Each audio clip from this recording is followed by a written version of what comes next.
Okay, so pre-intermediate English A is affectionately called Pi A, and my name is Paul Seveny. I'll be the interim coordinator for fall of 2013.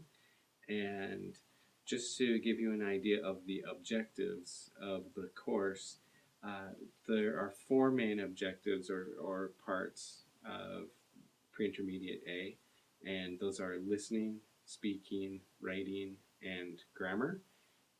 Listening is basically being able to understand conversations and longer conversations on a variety of topics that basically come from the textbook. And with regard to speaking, our goal for those students at that level are to start speaking in longer sentences. They come in usually speaking very short sentences. And so being able to, for example, add reasons to an explanation is a really important thing. So giving opinions plus reasons and being able to do role plays with partners, and so they're assessed on some of those things. Great, accurate use of present, past, and perfect tense in their speaking, and to be able to understand coordinating conjunctions and subordinating conjunctions, and to start to put longer sentences together in their writing, and then actually to use those in presentations as well. And comparative superlatives, those things they're working on incorporating in their compare and contrast paragraphs. So those pieces. Another piece on the side that's an objective, a lot of our students in pre-intermediate A are in their first semester at university. So we're still sort of making sure that they are on board with being a college student, and so making sure that they understand what is required of them as a college student, I think is still something that's sinking in for some of them.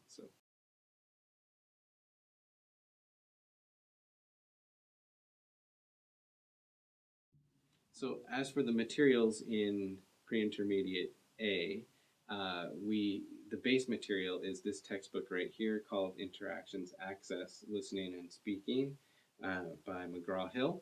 And in this course, we do the first 8 chapters. There are 10 or 11 chapters in the whole book, but it covers topics like neighborhoods, cities and towns, shopping, friends and family, healthcare, men and women, sleep and dreams, work and lifestyles, food and nutrition. So those are some of the basic topics covered in this textbook. That is only that's a small part of the course. It's a base material, but we have many more activities and tasks and assessments that have been created and are available to the students and teachers through Blackboard 9.1, which is our learning management system.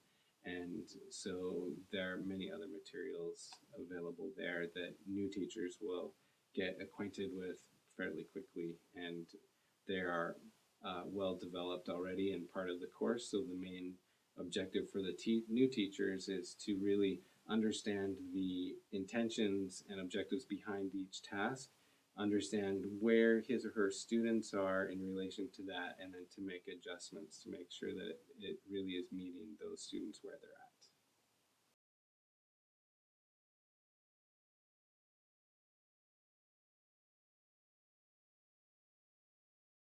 at. I think to understand how the course is structured is basically a general question about APU in part. And so we are on a semester system, and so each semester is 15 weeks, and basically each semester is broken into 2 quarters. So we have first quarter, second quarter. They're each about 7.5 weeks, and then in this course we cover the first 4 chapters during the first quarter, and the second chapters 5 through 8 in the second quarter.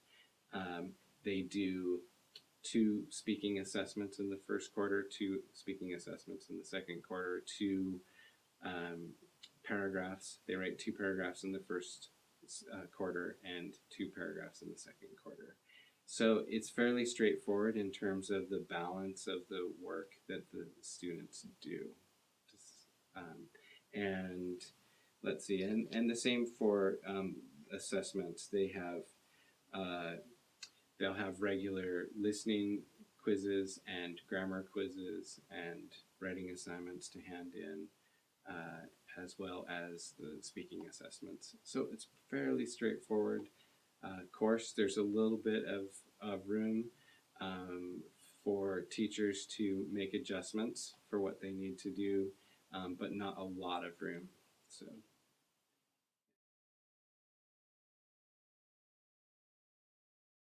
Okay, so the usually the B stream is before the A stream. So usually what most teachers will experience is if you're in this level and you're teaching both pre-intermediate A and B, that you'll teach your B class with 50 students.